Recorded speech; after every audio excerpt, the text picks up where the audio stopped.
جنہوں نے مجھے یہ پوری سازش کر کے قتل کرنے کی کوشش کی. میں نے موت اب بڑے قریب سے دیکھی. جب میری ٹانگ پہ گولیاں لگی اور میں گر رہا تھا تو جیسے ہی گر رہا تھا میرے ادھر سے گولیاں نکلی اوپر. کپتان نے ہمیشہ جو کہا کر دکھایا. عمران خان ہمیشہ کہتے رہے میں ان کو رلاؤں گا اور سب کو رلا دیا. پنڈی میں جلسے سے خطاب میں اپنے پارٹی لیڈرز کے ساتھ صحافیوں اور کارکنوں کو بھی رلا دیا. پہلے جلسے سے خطاب میں فیصل جاوید عمران خان کو خراج تحسین پیش کرتے ہوئے اب دیدہ ہو گئے، جس کے بعد عمران خان نے ایسا دھواں دار خطاب کیا کہ صحافی بھی عمران خان کی تعریف کیے بغیر نہ رہ سکے. سینئر صحافی حامد بیر نے کہا کہ عمران خان نے اسمبلی توڑنے کا فیصلہ کر کے سارا گیم بدل دیا. یہ عمران خان کی بہترین سیاسی چال ہے. اس فیصلے نے پرویز الہی کو بھی سرپرائز دیا ہوگا.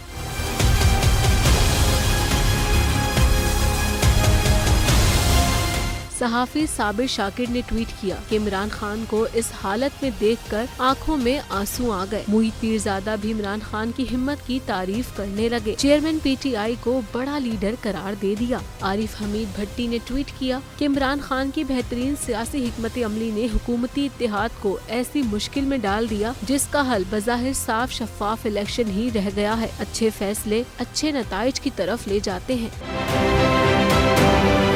آپ یہ سمجھیں یہ جو حق ہے نا، حق پہ کھڑے رہنا اور حق کو بولنا، یہ دور سے لگتا ہے تنہا ہو گئے لوگ. آپ خان صاحب کو دیکھیں، تنہا دکھائی دینے، ساری جماعتیں مل کر ان کے خلاف ہیں، لیکن آج بھی پاکستان کی عوام اس حق کی آواز کے پیچھے جو ہے 80% سے زیادہ عوام ان کے ساتھ ہے. سیم ایگزیکٹلی اسی طریقے سے بول کی کہانی ہے بھائی. بالکل الگ آپ کو تنہا دکھائی دے گا، ہر جگہ آپ کو کھڑا ہوا نظر آئے گا، ہٹے گا نہیں کسی چیز سے. اور اس کے ساتھ بھی 80% عوام اگر آج آپ دیکھیں تو اسے بول دیکھ رہی ہے.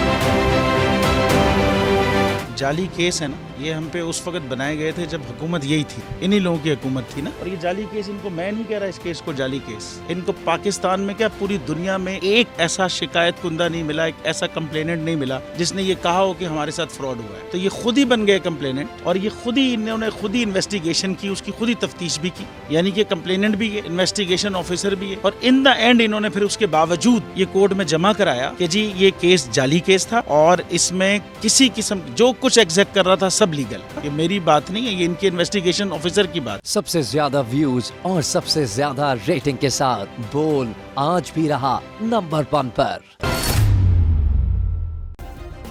سبسکرائب کریں اور بیل دبائیں تاکہ کوئی خبر رہ نہ جائے.